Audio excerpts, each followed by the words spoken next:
श्री स्वामी समर्थ. चला आज आपण बेसन बनवणार आहे.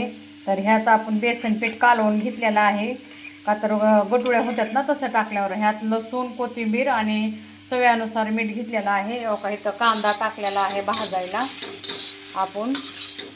आणि हो का इथं आपण जिरे घेतल्यात फोडणीला आणि हळद घेतली. तर आता आपण बेसन बनवणार आहे. तर आता आपण इथं तेल टाकून घेऊया फोडणीसाठी.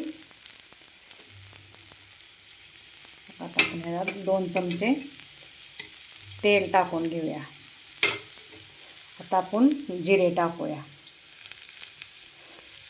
जिरे असे चांगले खरपूस तळून द्यायचे.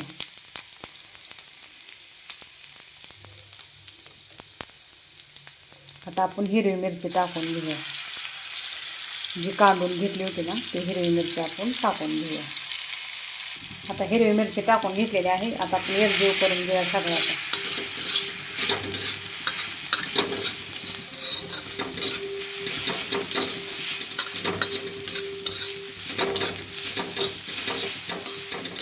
चांगला कांदा बी असा खरपूस भाजला पाहिजे.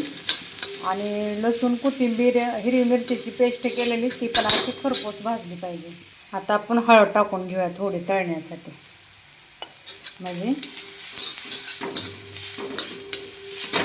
आता आपण ही जी बेसनचं पाणी करून घेतलं होतं का तर गाठी होत नाहीत ना तशा म्हणून आता हे टाकून घेऊया आपण. आणि आपण हे लोखंडच्या तव्यावर बेसन बनवतो ना.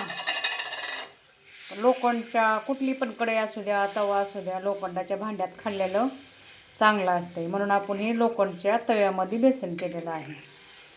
चला आता आपण ह्याला 10 मिनटं शिजवून देऊया. आधी आपण थोडं वाटणमध्ये मीठ टाकलेलं होतं ना. आता चवीपुरतं थोडं मीठ टाकून घेऊया. बघा आपलं बेसन का असं झालेलं आहे. तर आणि बेसन पहिले जमान्यात काय म्हणायचे झुणका भाकर. ह्याला पिठलं म्हणायचे झुणका भाकर म्हणायचे. आता आपण म्हणतो बेसन. तर बघा माझं बेसन कसं झालेलं आहे असं एकदम हे. आणि मी असं ही घट्ट बनवून घेणार आहे. बघा हो का आपलं बेसन असं झालेलं आहे. आणि एकदम असं खरपूस हो का कसंही निघलेलं आहे. आणि चवीला एकदम छान असते. असं तव्यात केलेलं लोखंडाच्या भांड्यात केलं ना चवीला असं एकदम आणि खरपूस असते. बघा चला आता जेवायला घेऊया.